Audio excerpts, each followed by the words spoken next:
कौन है छठ मैया और क्यों करते हैं इनकी पूजा? जरूर सुने छठ व्रत कथा। छठ पर्व षष्ठी का अपभ्रंश है।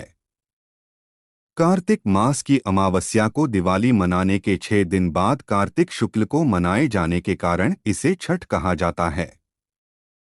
यह 4 दिनों का त्योहार है और इसमें साफ सफाई का खास ध्यान रखा जाता है। इस त्योहार में गलती की कोई जगह नहीं होती। इस व्रत को करने के नियम इतने कठिन हैं, इस वजह से इसे महापर्व और महाव्रत के नाम से संबोधित किया जाता है। कौन है छठी मैया? मान्यता है कि छठ देवी सूर्य देव की बहन हैं और उन्हीं को प्रसन्न करने के लिए जीवन के महत्वपूर्ण अवयवों में सूर्य व जल की महत्ता को मानते हुए इन्हें साक्षी मानकर भगवान सूर्य की आराधना तथा उनका धन्यवाद करते हुए मां गंगा यमुना या किसी भी पवित्र नदी या पोखर तालाब के किनारे यह पूजा की जाती है। षष्ठी मां यानी छठ माता बच्चों की रक्षा करने वाली देवी हैं। इस व्रत को करने से संतान को लंबी आयु का वरदान मिलता है। मार्कंडेय पुराण में इस बात का उल्लेख मिलता है कि सृष्टि की अधिष्ठात्री प्रकृति देवी ने अपने आप को 6 भागों में विभाजित किया है। इनके छठे अंश को सर्वश्रेष्ठ मातृ देवी के रूप में जाना जाता है, जो ब्रह्मा की मानस पुत्री हैं। वो बच्चों की रक्षा करने वाली देवी हैं। कार्तिक मास के शुक्ल पक्ष की षष्ठी को इन्हीं देवी की पूजा की जाती है। शिशु के जन्म के 6 दिनों बाद इन्हीं देवी की पूजा की जाती है। इनकी प्रार्थना से बच्चे को स्वास्थ्य, सफलता और दीर्घायु होने का आशीर्वाद मिलता है। पुराणों में इन्हीं देवी का नाम कात्यायनी बताया गया है, जिनकी नवरात्रि की षष्ठी तिथि को पूजा की जाती है। छठ व्रत कथा के अनुसार प्रियव्रत नाम के एक राजा थे। उनकी पत्नी का नाम मालिनी था।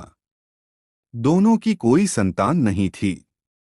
इस बात से राजा और उसकी पत्नी बहुत दुखी रहते थे। उन्होंने एक दिन संतान प्राप्ति की इच्छा से महर्षि कश्यप द्वारा पुत्रेष्टि यज्ञ करवाया। इस यज्ञ के फलस्वरूप रानी गर्भवती हो गईं। 9 महीने बाद संतान सुख को प्राप्त करने का समय आया तो रानी को मरा हुआ पुत्र प्राप्त हुआ। इस बात का पता चलने पर राजा को बहुत दुख हुआ। संतान शोक में वह आत्महत्या का मन बना लिया। लेकिन जैसे ही राजा ने आत्महत्या करने की कोशिश की, उनके सामने एक सुंदर देवी प्रकट हुई। देवी ने राजा को कहा कि मैं षष्ठी देवी हूँ। मैं लोगों को पुत्र का सौभाग्य प्रदान करती हूँ।